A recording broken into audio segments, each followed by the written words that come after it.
স্বাগতিক দর্শক ডাগআউটে বসে আছেন নেইমার জুনিয়র। চারদিকে হলুদের সমারোহ যেন জানান দিচ্ছিল বিশ্বকাপ এসে গেছে, ব্রাজিলকে এবার ঘুরে দাঁড়াতে হবে। মিশন হিগসের জন্য অধীর আগ্রহে বসে আছে কোটি সেলেসাও ভক্ত।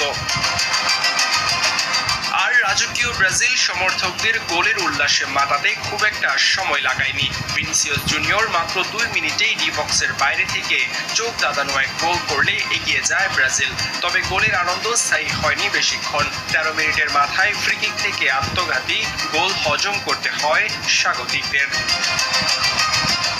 এরপর ম্যাচের 37 মিনিটে আবারও ভিনির শট থেকে ক্যাসেমিরোর গোল লিড দেয় ব্রাজিল। প্রথমার্ধের খেলায় বেশ কটি সুযোগ তৈরি করলেও গোল করতে পারেনি ব্রাজিলিয়ান ফরওয়ার্ডরা। তবে ব্রাজিল বলে কথা, দুর্বল পানামাকে তারা ছাড় দেয়নি। দ্বিতীয়ার্ধে 10 পরিবর্তন নিয়ে মাঠে নামে আনচেলত্তির দল, সেই সাথে দলেও যেন আসে আলাদা জোশ।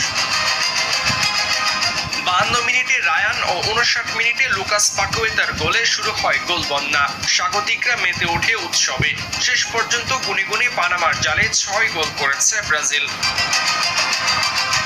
এই ম্যাচে স্কোয়াডের 21 জনকে খেলিয়ে পরীক্ষা নিরীক্ষা করে নিয়েছে আনচেলত্তি। বিশ্বকাপে আবারও পুরনো ব্রাজিলকেই দেখা যাবে এমনটাই যেন আজ পাওয়া যাচ্ছে।